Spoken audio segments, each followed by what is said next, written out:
कांग्रेस नेत्री किरण चौधरी के हमले रुकने का नाम नहीं ले रहे हैं और अब भूपेंद्र हुड्डा के खिलाफ इस अभियान में उन्हें कृष्णमूर्ति हुड्डा और सुभाष बत्रा का भी साथ मिल गया है।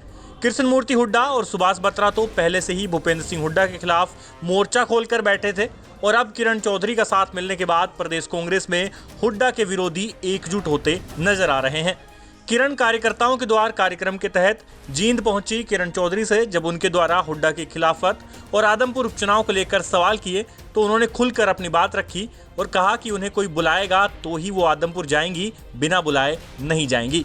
आइए आपको सुनवाते हैं कि किरण चौधरी ने इससे आगे क्या कहा। और ये माना जा रहा है कि भूपेंद्र हुड्डा ने एक तरह से हाईजैक कर लिया है। मैं सीधे दोनों नेताओं ने खुला कहा है, तो उस लाइन पे आपका क्या कहना? अब देखिए, जो है वो तो सबके सामने है, इससे ज्यादा और मैं क्या बोलूं। मैडम चौधरी बंसीलाल की बात करें या चौधरी सुरेंद्र की बात करें, वो टोटली बोल्ड और स्पष्ट बोलते हैं। आप क्यों नहीं विश्वास करते? मेरे से ज्यादा और बोल्ड कौन हो सकता है? जिस तरह से निकली हूँ, और इससे ज्यादा और क्या बोल्ड होएगा भैया?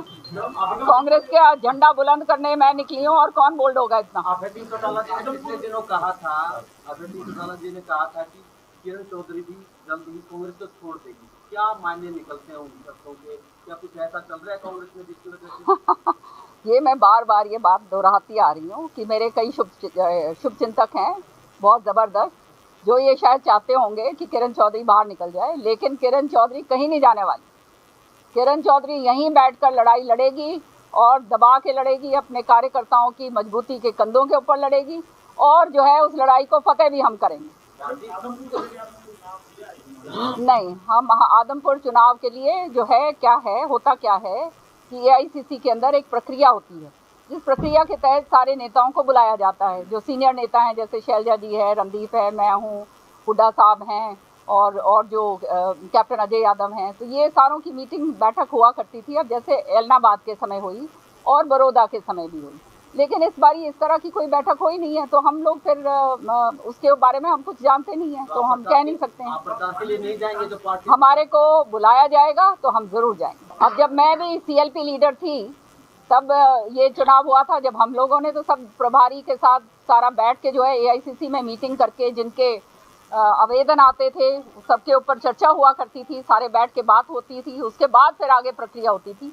तो ये तो इस बारी जो है हमारे को तो बोला नहीं गया है, तो भैया बिन बुलाए तो हम जाएंगे नहीं। मैडम, आप तो कार्यकर्ताओं की आवाज बनने की बात कह रही हैं, लेकिन हुड्डा जी और बत्रा जी की आवाज उस तरीके से नहीं बनती है, तो ये बोल रहे हैं आप उस चीज क्यों नहीं? मैं अपनी बात करूंगी भैया, कमाल कर रहे हो आप। ये अपनी बात करेंगे, मैं अपनी बात करूंगी। कमाल करते हैं। किरण के इन बयानों के बाद बड़ा सवाल यही है कि क्या वो आदमपुर में जाकर कांग्रेस उम्मीदवार के लिए प्रचार करेंगी या नहीं, क्योंकि जब रिपोर्टर ने उनसे सवाल किया तो उन्होंने कहा कि उन्हें बुलाया जाएगा तो ही वो जाएंगी। अब यहाँ बात ये भी निकल कर आती है कि किरण चौधरी को बुलाएगा कौन। अगर वो ये चाहती हैं कि भूपेंद्र सिंह हुड्डा उन्हें प्रचार के लिए बुलाएं तो इसकी तो कम ही संभावनाएं नजर आ रही हैं। ऐसे में देखना होगा कि आदमपुर उपचुनाव को लेकर किरण चौधरी आगे क्या रुख अपनाती है। हरियाणा तक के लिए जींद से विजेंद्र कुमार की रिपोर्ट।